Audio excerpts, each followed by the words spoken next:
I've seen you at Port au Plaisance. You've been at DV. You've been at just about all the hotels in this country. We see now that most of these establishments are bringing in entertainment from outside. Is it because we don't have what they're looking for, or simply we're not meeting the requirements? Um, I think a lot of time we have what they're looking for, right? We have what they're looking for. What is that sometimes we have to step up our game. You understand? We have to maintain our professionalism, and we have to how you say be competitive. And sometimes we also have to be humble, because sometimes you meet managers over the years. They all change. They all have different expectations, and sometimes what you have to do is to understand what the expectations is and go with the flow. It doesn't always mean. Sometimes we feel that yes, we have established ourselves, but they also want to make change. And I'll tell you this: over the years, I work at Port au Prince, and there have been managers. Every manager came, they wanted to make a change, and I always tell them this: I'm welcome to the change, and whatever change they make, I'm willing to go along with and help them, how you say, to achieve that, because everyone wants to be able to make how you say, a name, or to say this is what I was able to put into the business, especially when you have a new manager coming. They want to make a name for themselves, or they want to bring their own style of management. But the idea is sometimes you need to work with them, show them that you're willing to work with them in order to enhance the product. I've spoken with Leroy Vlon. I think he represents the music union or the band union that they have established, and they're trying to get some cooperation or collaboration with government to control the in and out of foreign entertainment, because the local entertainers have to pay taxes and all those things, and people come in, get paid, and go, and they just keep exchanging them. And I think, but for me, the biggest part is when a local is replaced by an outsider. I have no problem people bringing outside, but a local must be able to keep a job. I had this experience with Dow, Mr. York at Great Bay, and I think it's wrong. What is your experience in that part when they bring in outsiders and to do entertainment that we definitely can provide here? I have experienced, perfect example, Port au Prince. We have many different entertainments. We had all kinds of entertainment came there. We had all the local bands where we had Control play there. We had Youth Waves play there. We had how you say Adams. Many local entertainers. But the idea is to I maintain a product. The other thing is that I have a following. The following is that you maintain a good relationship with your audience, your guests. You must let them be a part of you, and that, I think, that's solidify your standing in the establishment. I have had guests that came to the establishment and asked for me, and they said that I was off, and they said, okay, we'll come back tomorrow, and they left and came back the next day. And I think that sometimes when you establish a good working relationship with your audience, your guests, management sees that, and then you become like an asset also to the company. But that means that you sometimes, okay, some entertainers, when they take their break, they're going to sit in a little corner and stuff like that. Some entertainers take some time out to mingle with their guests. Some companies does not allow that to happen. They figure that you should be on the stage.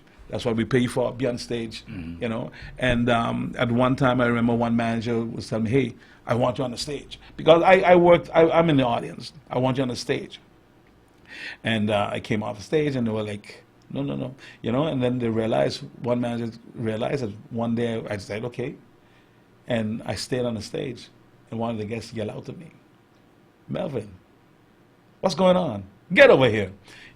Call me over. And that changed his perspective of what was going on. The key is to have a good product. Sell yourself, and keep it simple.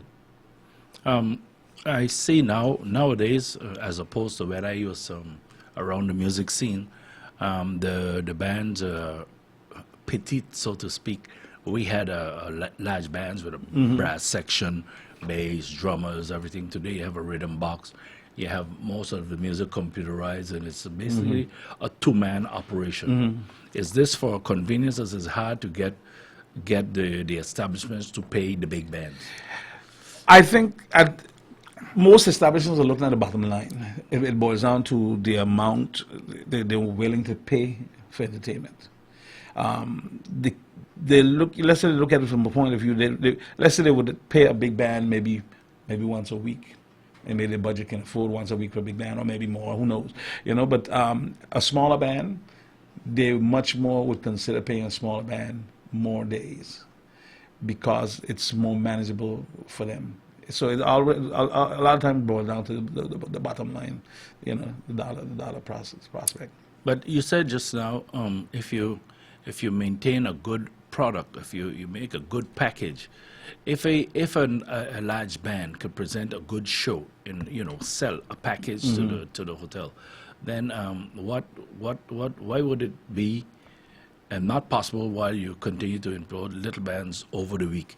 Because the thing is about the show, what can you present to the guests? You bring something new to the table. It should also be possible, because in St. Martin, basically the big bands are disappearing. The big bands are disappearing because of they don't want to pay that, let's say, that big cost. You understand? So therefore, smaller bands that right now are more feasible in terms of being able to survive. Big bands are not making it anymore. I don't know why, but I think like most everything, it boils down to money. Yeah, it usually comes down to money. Now, you've been on the scene for a long time. You never thought about getting a CD or something on the run? I've done a couple of CDs. I've done a couple of CDs with house music, and I've also discovered that right now people don't want to buy CDs anymore. They prefer to download the music. Yeah. And even you find that that's why a lot of people are selling per song on CD Baby or on YouTube, iTunes and stuff like that. You buy a song.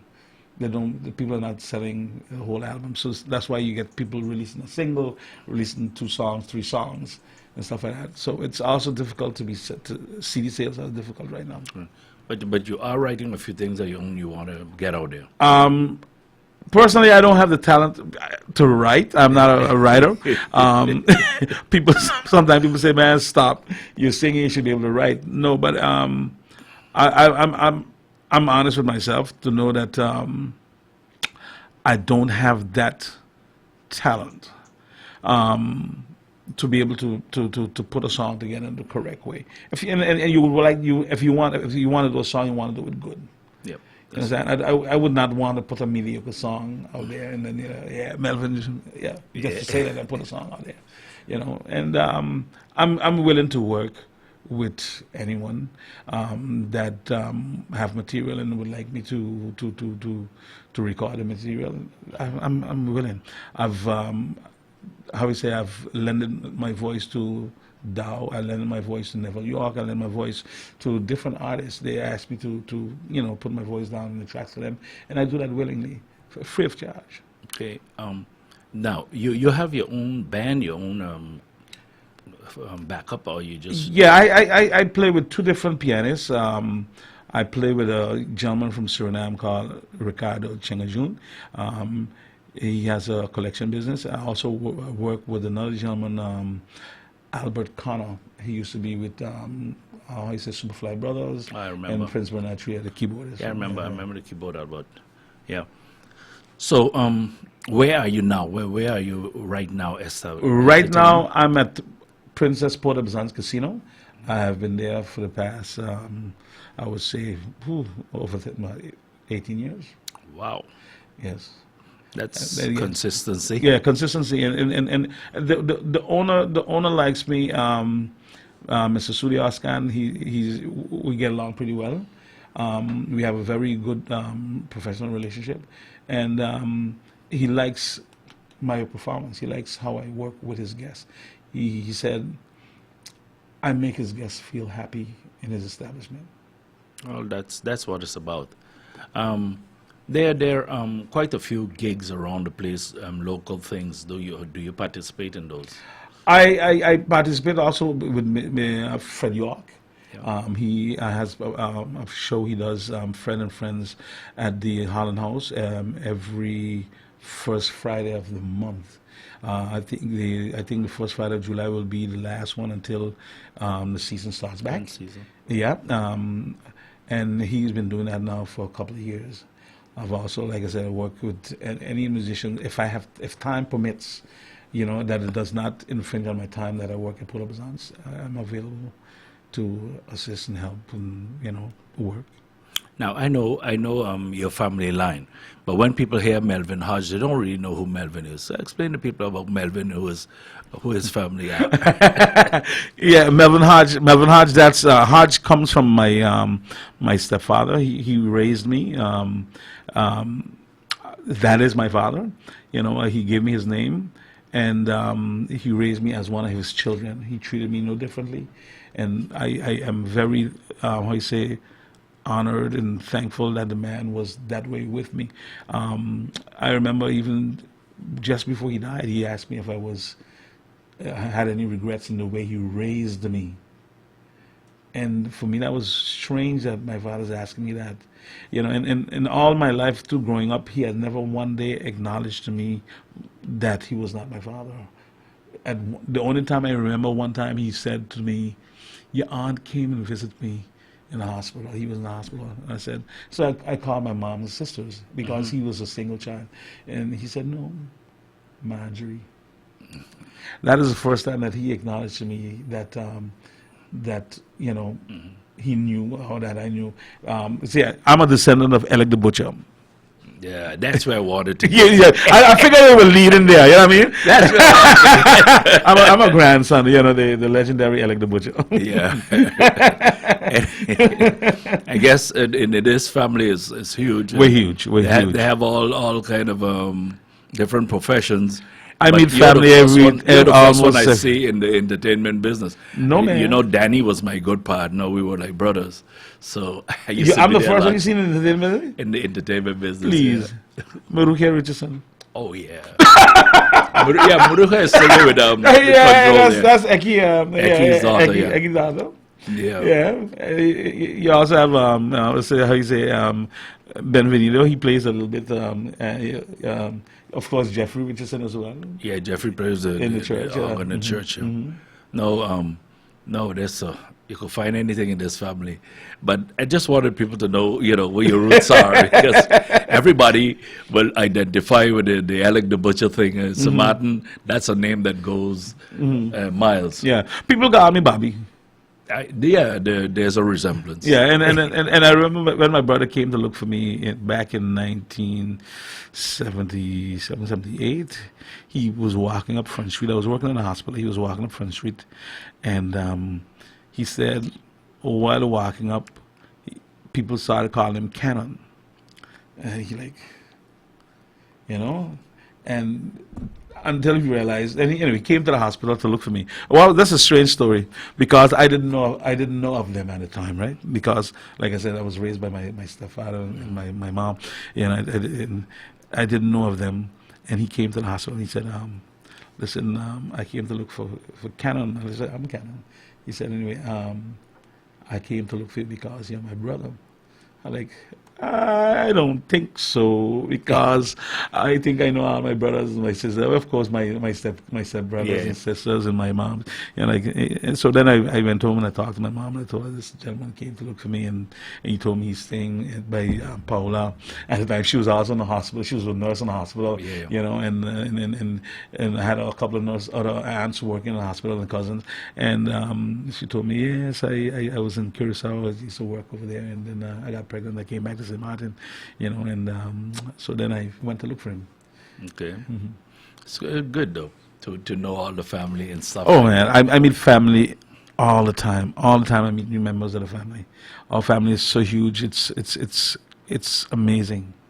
But in this business, this is it for you? You plan to? This is where you stay. You told me before that you were basically a jack of all trades. You did just about everything. Yeah,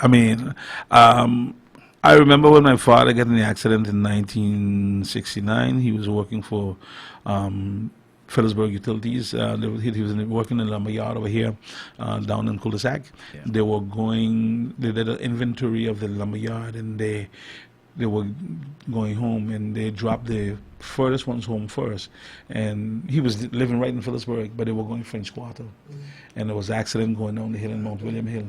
And the partner, and I remember that. Yeah, the truck turned over. That's in November. Yeah, partner died. A couple of other died. Also, the driver died. I think 3 survived, which is the fella there on the bush road there next to look at himself. Well, I can't remember his name. His son used to work in the post office. Yeah, we used to call his son, tell me, Mama. Yeah, and there was a guy from French Quarter. The guy from French Quarter died afterwards too because of internal damage. So my father, he survived that with a broken hip and a broken arm and stuff like that. So anyway, the nuns used to come to look after for his wounds and stuff like that. And she asked, because I always be around when she's changing the bandage and everything, now with her sister helping her, put his stuff in the bags and stuff like that. And so she offered if they would let me clean her car. And of course, my mom and my father agreed. And every Saturday, I went to clean the white and yellow cross car. There was one car at a time. And also, I remember they used to, over the years, they used to give out rice, beans, pasta, flour, sugar. She used to have these things come in these big 50-pound bags, and I used to help her bag them, and then I would go around with her. She would put them in boxes, and she'd go around for all those years and give out food and things to the needy. And I stopped washing cars at age 17. There were 9 cars at the time, because then I was working in the hospital. And after I finished working in the hospital, because I started working at age 13. Wow. I dropped out of school at age 13 and worked at Sam's place. I remember Sam's. Yeah, up ahead of town where the Diamond Casino is now. Yep. Up there with Claudia and Harold, mother, Oh, them used to live Yeah. there. Mm-hmm. And then after I went to work at the Kupkoi Hotel, I did not wash the cars anymore. There were 9 cars. Started with 1 car, ended up with 9 cars every Saturday cleaning. And so the nuns really, I was not a Catholic, but the nuns really took a liking to me. I learned a little bit of photography with one of the nuns in a convent. She used to do amateur photography. As a matter of fact, she used to do a lot of black and white photography. So I learned how to develop a little bit on film. Then there was the other one that used to do, handiwork, handcraft. And she showed me how to do a little, woodwork and stuff like that. So let's say school holidays, they kept me busy, man. Yeah, they kept me really busy. Not being a Catholic, but not being a Catholic, I was Anglican. The church was right across the street from them, but they took a liking to me. And that, like I said, I'd wash the cars, and they asked me they realized I was working, and then they got me to go to work in the hospital. One of the nuns told me, would I like to work in the hospital? And then asked me, and so I had to quit. I quit Sam's place and then went to work in the hospital. And you told me you also been into construction. You were all over the place. Yeah, man. There was a time after Lewis entertainment, I was not doing not much entertainment. I did some work. We were doing. No, it was not after Lewis, because after Lewis we worked a lot, because there was curfew at the time going on Lewis, and then we worked at most of the hotels because they still had guests, and we played almost in all the hotels to entertain the people, to let them know that things are going to be all right. And there was another hotel, I think, another hurricane, I'm trying to remember which one, that had passed, and so anyway, work was not so much. And then I had asked Silvio Mazza, which is actually my cousin. He had a construction company. I asked him if I could come into work. He asked me what I knew, and I told him nothing. He said, okay, I need to sip sand. And they were doing, as a matter of fact, they were doing a harbor. Okay. They were working on the harbor. That's the years they were working on the harbor. He said, and they brought in these big trucks of sand. He said, listen, you're going to sift sand. I need to sift all the sand, because when my crew come in this plaza, they got to have enough sand to plaza. And I tell you, it was me and another gentleman who's now with VKS. He works for the police, and now we sift sand. Oh my God, all day we sift sand. The guys have never run out. They never run out of sand. We always had enough sand for these guys to plaster every day. And then, of course, you know, he introduced me to the guys, and they tried to help me to throw a little mart on the walls and stuff like that. So it never did really great at it, but I could have fling a little mart on the walls. You learned something. Well, yeah, learn a little something, you know, learn how to grout floors, yeah. Well, I'm not into that. I noticed, though, that now after the hurricane, we're busy.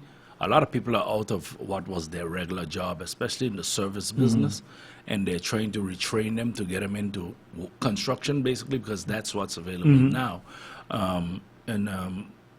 We're sending people away and stuff like that, but like before, it was done and you were trained on the job. You learned it being there doing Yes, it. and really, I'm going to tell you something. Sylvia said, buy a hammer, buy a shovel, buy a this, buy a that. And he said, buy these things and have them. And then in times when things were a little slow down, he asked one of the guys to show me how to fling some mortar on the wall and stuff like that. I mean, I remember one time a full wall, so with too much mortar, the guy had to come in and scrape it back off. And then he had to tell me, no. Then they run a line for me and tell me, listen, don't pass this line. You know what I'm saying? So, you know, so gradually I learned to do a little thing here and there. No, I think that is the way. When I grew up, you know, there were the carpenters and the joiners and the masons, and you went by them to learn. I mean, you go there, they give you a little stipend at the end of the week to make you feel good. But the thing is that you were learning a trade. Right. You had to have a trade, and you know, it was handed down from the older generation. But I'll tell you a couple of things. We got some guys that right now I'm happy that I've seen a lot of the guys I'm off the block. We're able to get quite a few of them off the block. I've been working in the field with the cleanup. Those guys, man, I gotta give my hats off to these guys. They really went out there and they push a lot of cleanup work, the cleanup effort. So the guys on the block, you know, power to them. There's some of them that does not like to work in the hot sun. And so the construction is not their cup of tea. They ain't going into that. You know what I'm saying? Unfortunately, I think my personal advice, do what is necessary until you can do better. You know what I'm saying? I would say do the job, learn as much as you can, because the better the job that you want is going to come. Like I said, I did the construction. I worked at the Valad Theater, running the projectors with his son. I sold timeshare. I delivered bread for Carl and Sons. I rented cars at Holiday Car Rental. I was in shows. I did whatever it takes until I found a job that I loved, and will do it until God said that's enough. Yeah, that's the principle in this country. When I grew up, is the old people used to say, you know, you make an honest living, you make an honest bread, so whatever it takes, you just do it. You brought up kids on the block, and I'm glad to see a lot of them are out there working in the cleanup and getting jobs, which is good for the young people. But I remember when Dr. Rhoda Arundel was minister, she came up with a program to get the kids off the block and try to get them busy. We were going to offer them training. So I was at the department then and went out to speak to some of these kids. And there's this, and it's nothing wrong in dreaming, but all of them have these dreams of becoming a rapper or going to the NBA to play professional basketball, but really no idea on how you get there. You know, it's I think we need entertainers, but other people to talk to them so they can understand the kind of work it takes and the kind of preparation you need if you really want to do these things. And of course, they need to be encouraged to stay in school. There's hardly anybody gets into the NBA and that stuff without a college degree. You know, the whole thing is though discipline. I think we have lack in discipline, and the quick buck. I think the quick buck has become one of the the downfalls of young people going forward. Everybody wants to get rich quick. They want to get money fast. You understand? Sometimes they don't realize. Sometimes you got to struggle a little bit. Yeah, you know, nobody wants to struggle. Yes, everybody wants to be able to be comfortable, but to get where you need to be, you got to sacrifice a little bit. Which means you got to put in the work. You need to put in the work if you want to get. I mean, if you want to be a rapper, you got to put in the work. Which means then you got to learn music. right? If you're gonna be a rapper, you gotta be able to learn to write music. You gotta be able to learn to maybe produce. You know, maybe learn a little bit of engineering. You know, learn the feel or learn the trade, the tools that you would need to get into the trade that you want to be able to get into. You know, that means that it's gonna require work. Whatever it is that you're gonna do, you got to put in the work. You know, they had a way to say you got to put in the leg work, but you also got to put in the brain work. Same thing like what Agatha said, right? Agatha Fit just said you were learning. Yeah, but that's what it's all about. You know, I was surprised that at one of these homes I went to, I got there around 11 o'clock because in the department you start about 8:30 and you go through the different areas, you drive around. I reached by a lady and I said, I'm here to talk to your son and stuff like that. And the lady told me, no. This was about 11 in the morning, and I was raised by old people, you know, so it's different. So she said, no, he's sleeping. I said, but why? Wake him up, we need to talk. No, you can't wake him, he won't get vexed. Are you joking? In my day, first of all, I couldn't be sleeping in National House at 11 day. I must have gone fish pot 4 o'clock in the morning, do all those other things. You couldn't be sleeping. And don't tell my grandfather they can't wake you up. Are you mad? but the people are so with their kids today. Instead of encouraging them to go out and find something, to let them sleep all day. I'm gonna tell you, I don't. There might be a few people get mad at me. The whole thing is this: we have spoiled our children.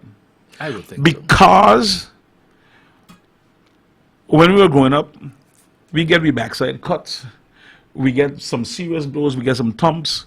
We decide, well, I ain't doing this for my child. You understand? My child, I gotta treat my child differently. And when your child did wrong, you're like, okay. I agree. Sometimes not everything you need to thump the child for, or anything like that. Sometimes the child needs a good scolding or a good speaking to. But we have taken out discipline out of the home. And what happens is when you take out discipline, the child lacks the discipline, right? And then you get unruly children. And we are the ones that caused it.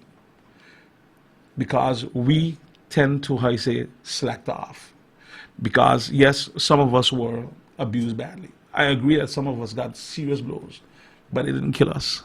It got us to where we at. A lot of us became independent. You became independent because of it.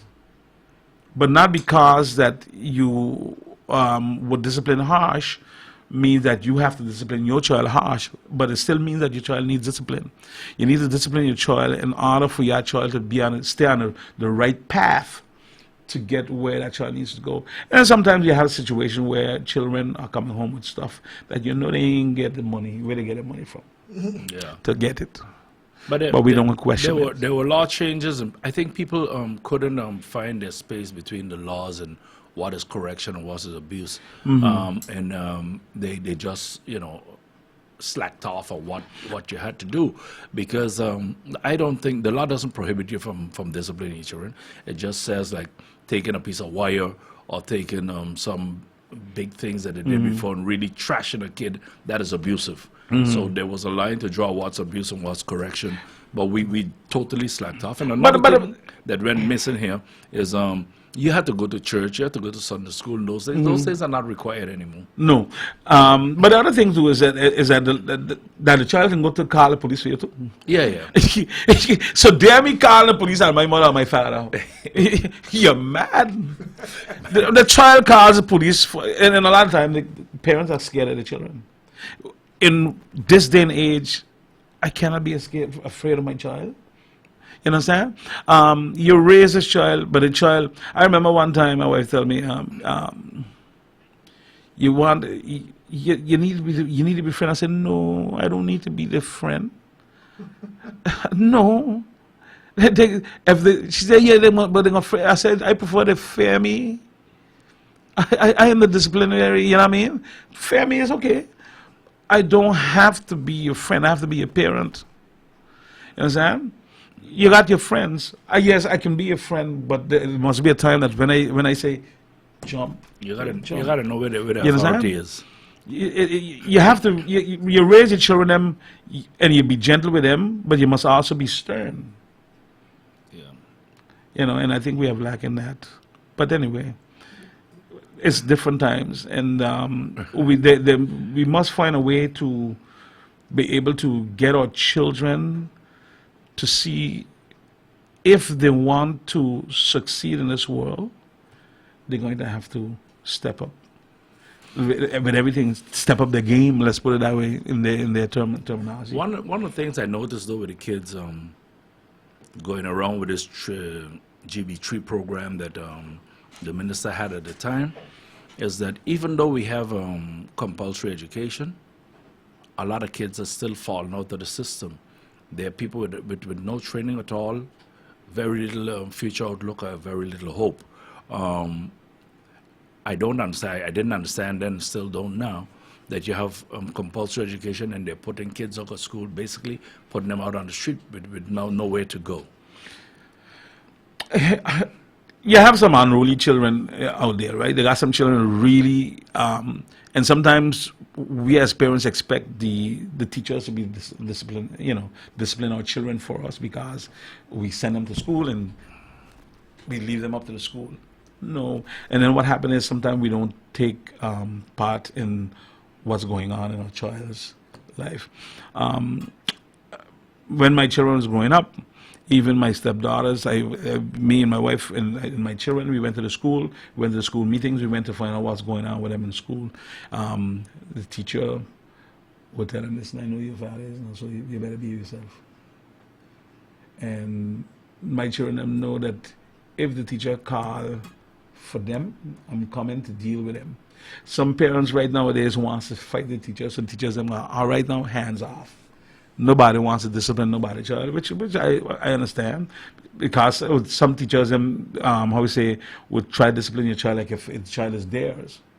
Some spank your child and stuff like that. That's out because we got spanked in school. You got a ruler. You understand? That don't happen now. So if a child get a ruler, the parent going to beat out the teacher. I had old Bailey. Bailey's an old St. Martin from the old school, and nobody was going to tell him he wasn't going to correct them. You understand? Look, it boils down. It boils down that discipline is the key.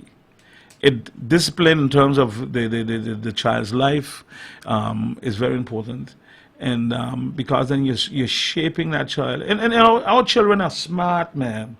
They're resilient, but they also must understand that, like I said, again, they got to be willing to do the necessary work and homework. Go to the library, study up, read. A lot of our boys don't want to read. I was reading an article from ancient Rome. I'm talking with maybe before. Maybe 100 years before Christ, BC. And the parliament in Rome was meeting, and it is a nice thing that you note this because it's been said in every generation, One generation was lost. What are we going to do with these kids? That was a cry. How are we going to deal with these unruly children? What are we going to do? Seems like all through history there's been a cry, and some people in some generations have written off complete sets of people that would be no good. They wouldn't have been no good to the world. But it turned out not to be true. Some of those people that were written off turned out to be geniuses. Right. We have the same cry in St. Martin. We have some problematic children, some incorrigible children. And the cry out there is, there's nothing you could do with these children. These children are just... They're smart. But then what happens? You know what happens too? They... I think some of them are so smart. Sometimes they say too smart for their own good, but they feel that school they're not being offered anything. And maybe what it is, we need to be able to identify where their strengths are, and work with their strengths. I remember I was reading one time that they said that, and they said this was the Japanese. The Japanese identified where early on where the children was thinking where they wanted to go, and our children has to start thinking what they want to do with their life, figure out what they want to do with their life, and give them what they need, the tools to get there. What they don't need. If whisking there ain't getting you there, take it out. You need to start, how you say, schooling the children them with the tools that is going to get them to where they need to be, because sometimes I have no idea what whisker is. You know what I mean? Some of these how you say school curriculums is beyond the child's comprehension. Does that mean that the child is dumb? No. It means that the child is not interested. So you need to find out what's the child's interest. And then the other thing is to a lot of times what we need to start doing is telling. We worry about foreign how you say people coming into the work field. We need to start identifying what it is that we need as a society to how you say get there. So then we start telling our children, listen, we need, I said, doctors, we need librarians, we need teachers, we need this and that, and this is what we're going to be giving scholarships for. If you want, and then you start telling them, you need to start telling your children that we need you, because you need to let your children know that they are important as well as members of society. And as contributions, to be able to contribute towards society and offer them the tools to get there, because we need to train our people, and we got to start doing it from. We can't wait till when they reach to go after school. We got to start training them now from elementary. When they get it, and start telling them, listen, this is what we need. Start training them into the fields that you need to build your society. And sometimes I think, I maybe I'm wrong to think so, but sometimes I think our people do not want someone that is smarter than them.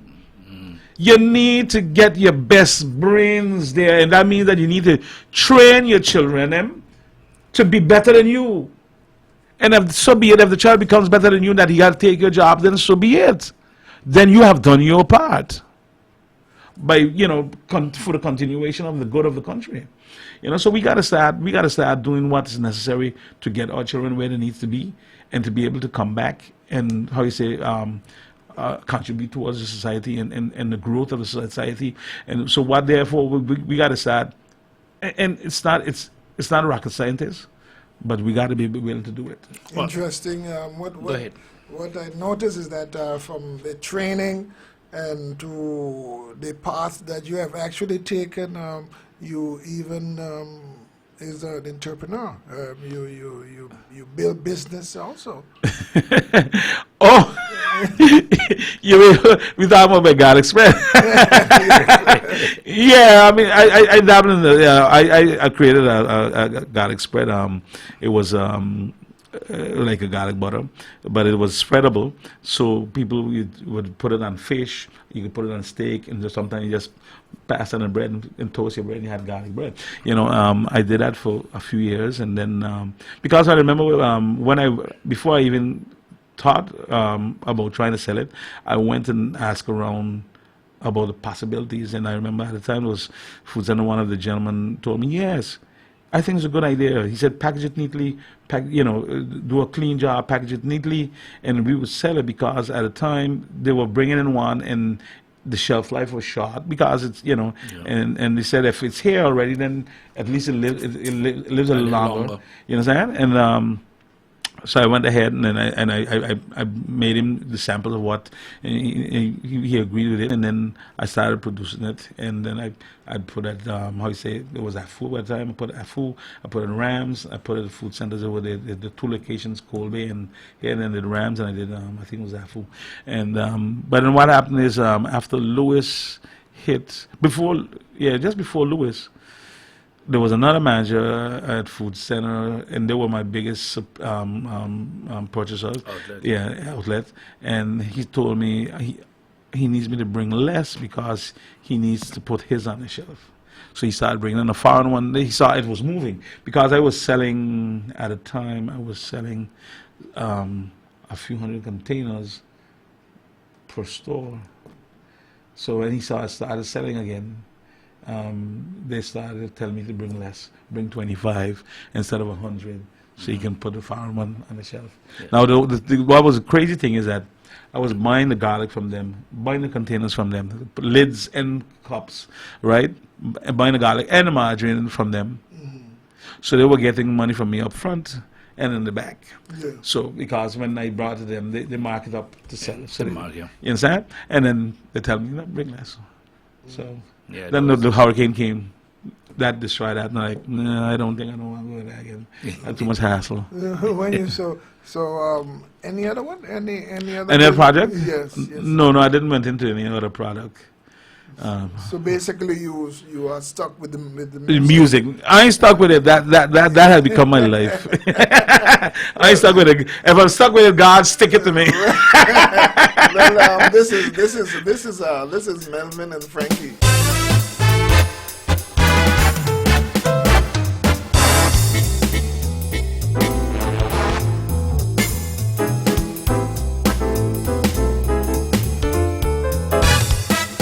Fly me to the moon and let me play among the stars.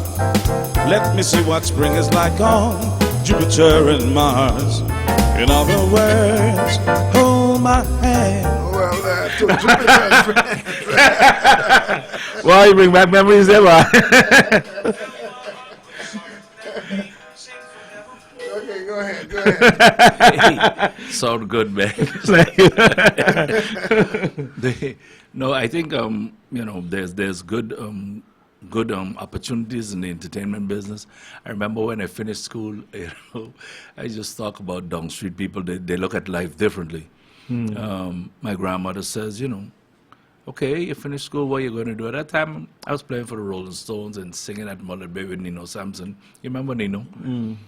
So I thought, man, I'm doing all right. I didn't need to go do no more work. So I said, well, I go and play music. And my grandmother says, no. That's not a real job. You got to look for a real job. I know. Look, a lot of times they don't consider music as a real gainful employment because it does have, at that time. Yeah.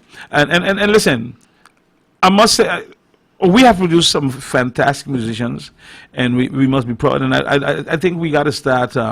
We need to big them up. We have the gentleman from the French side there. That went to Berkeley and become a professor in Berkeley and he goes to all Japan and China and all over the world, and he recruits students for Berkeley. I'm trying to remember his name. Naruto? No, that's Carlyle. Yeah, Carlyle is how you say established musician. About The bass man, yeah. Yes. I know what you mean. Yeah, I'm trying to remember his tall guy. Yeah. I think it's Maku. Maku. Yes, Maku. Yeah, and then you have also the one that also he's going to have a program on the French side there too. You have he has a school. That's right, Paul. Understand? Another Berkeley. You have Carnes. No, Vanderpool. Another Berkeley alumni. We had, of course, The mighty Chewit. And we have more. We in terms of music, we have Levon Henry, you know what I mean. She has established classical singer, artist, and so music.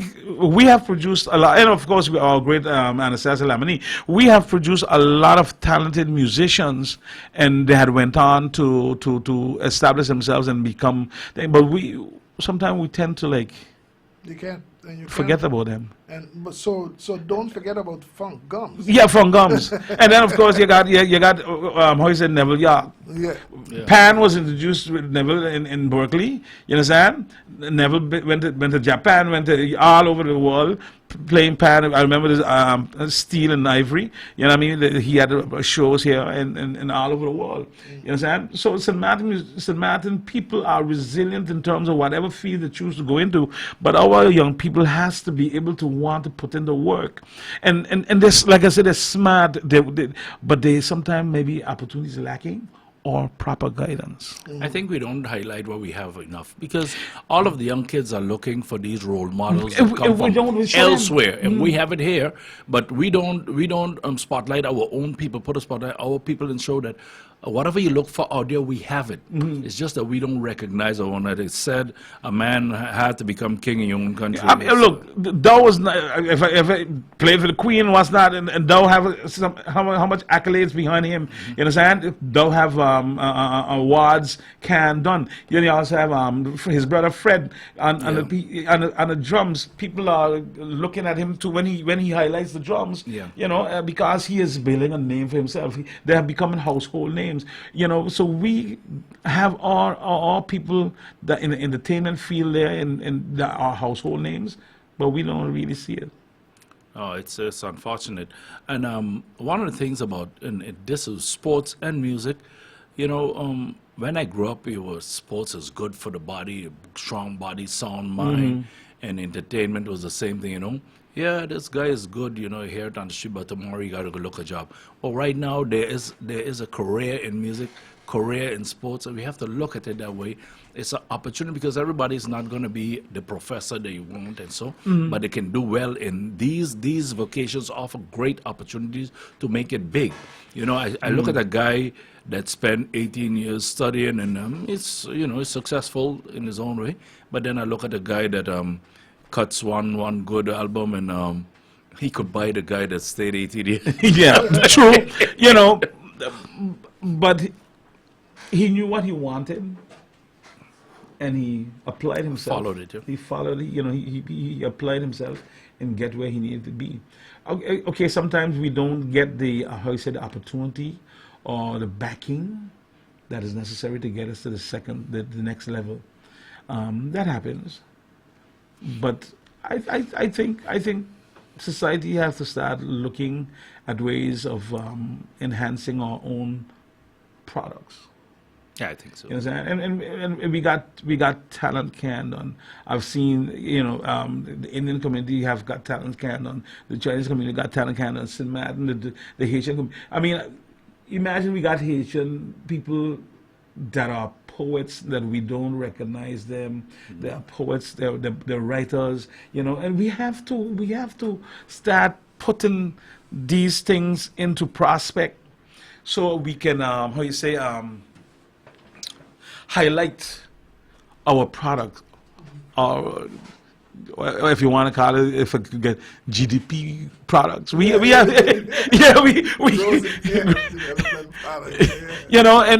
but we got to start identifying it and building on it, and our children have to see the role models that they have here, where they can aspire to become great, better than us. Exactly. Because we want our kids to be better than us. Definitely. And of course, good morning to those of you who are listening and viewing. We had some comments yesterday that we did not touch, and this one was coming from, I think his name was Frank. Well done. Yeah. Okay, what was he saying? Well, this good gentleman believes we're not emphasizing enough the dangers of the dump. I understand his concerns, but I think we have, since we started this program, on a almost daily business we've been dealing with this dump. We started calling it the dump instead of the landfill, because there's no more landfill. I think it's a game has been played with it.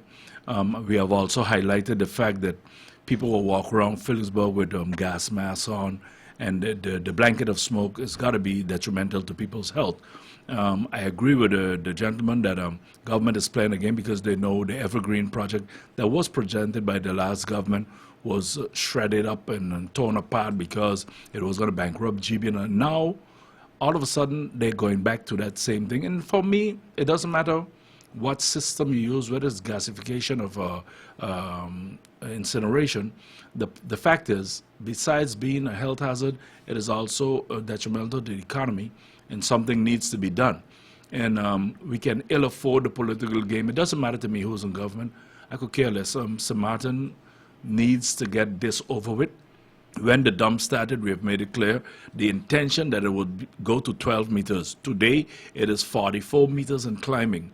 And the more we talk about it, the worse it gets, and nothing tangible is going to be done. I had hoped in the last parliament meeting we would have heard that, on the short term they would do this and go, but then we're back to square one. It's just going to be taken up and studied again. Evergreen had offered to come to Parliament and explain it to them so they understand it better, but because it was another government, they didn't avail themselves to that opportunity, I don't think it's lost. But government has got to tell Samoan people what's going to be done, because we cannot go along the same project or the same way we have been doing in the past. So Okay. I thank the gentleman for his comments, but Yes. and we'll stay on it. Okay, great. And And I believe that could be solved. Yeah. It could be solved. We just got to put our minds to it, because we're resilient, and if we want to solve it, we can solve it. I think That's so it. also. Period. Period. You understand? And we can get tangible energy out of it by solving it. So just get it done. Getting it done will be a win-win situation, because it will help people carry down the cost of GB, the fuel and so, especially the fuel clause, and I think it will be a win-win. But we need to get the political will to get things done. It's not everything in a country you can play politics with, and that's where we're stuck now in the political game. well, basically, what we have is that one came from the WhatsApp, and our telephone for you to join us on the WhatsApp or send us a voice note. And if you feel that you can do that now, you have at least about 2 minutes or so, about 4 minutes for those of you who want to send in a WhatsApp voice note. That's 520-4981. Okay, so that's 520-4981. That's the WhatsApp. Add yourself and send a voice note or so. And of course, thanking those who also was in on it yesterday. Good morning to the king. By the way, the king sent us some very interesting photos, and that's the photos with what happened in I think is going down to the Fries Bay, that hill going down. I know Fries Bay. Yeah, and there was an accident over there, Wow. and wow, I don't know exactly what ever happened after, but it was a very severe accident. Okay. But anyway, for those of you who wants to do that, we still have. I will call him by his name, Cannon.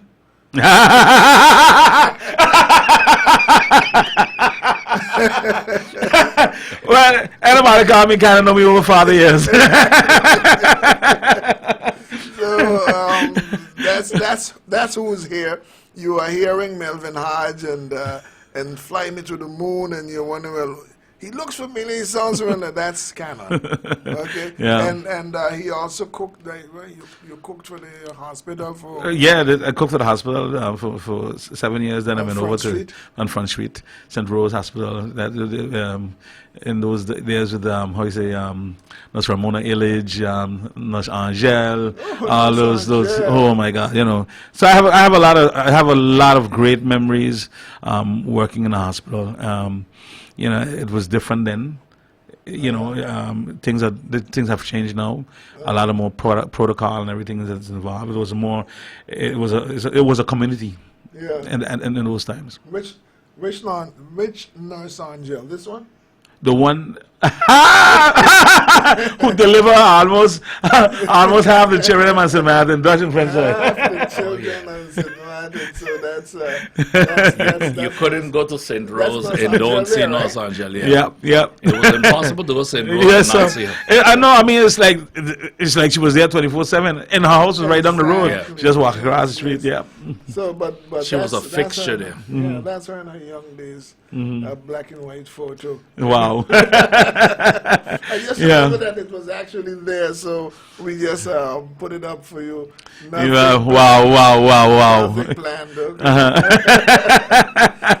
Yeah. Okay. I remember one time when I was working in the hospital, I think it was Frederick David, we're in the water. We had a lot of rain, and we had flooding. I think that's the year when we had a lot of flooding. Yeah, And 79.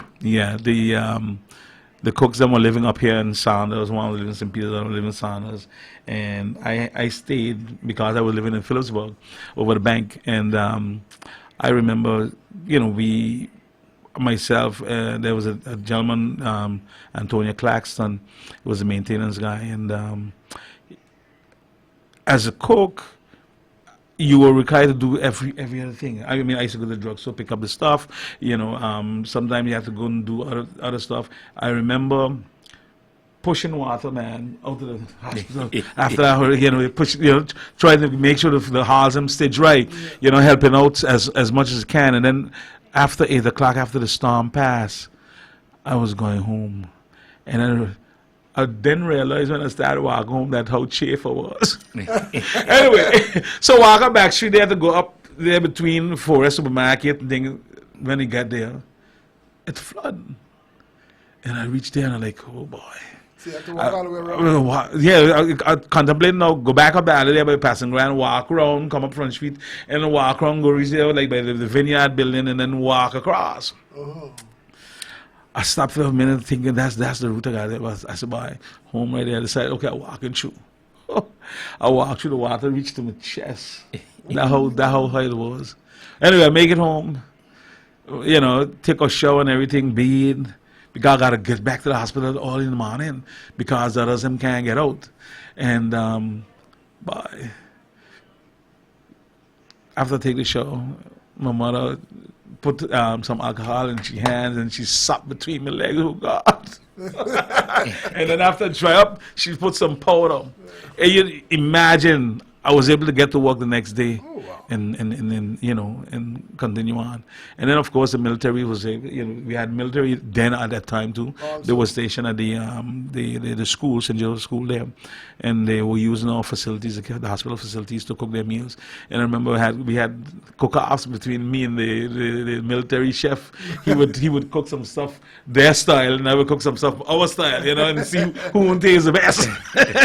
Okay. Well, Okay, Mr. before we Johnson. close, I'd just like to our listeners and viewers, if you have interests or comments, you can write them in.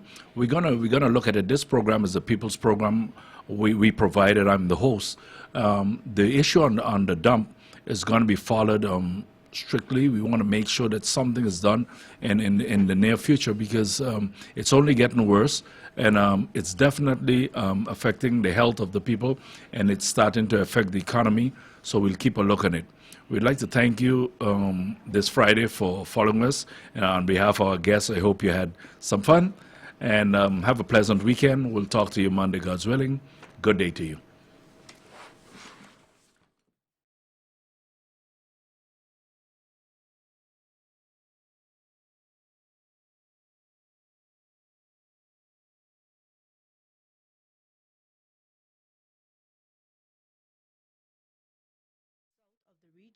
May trigger isolated showers across the local area. Meanwhile, the Atlantic high pressure system will maintain southeasterly winds. Seas will peak near 5 feet before subsiding on Wednesday night. State of the sea. WIB's new personal online banking, a completely new personal online banking experience with special key features and benefits that include more self-service options,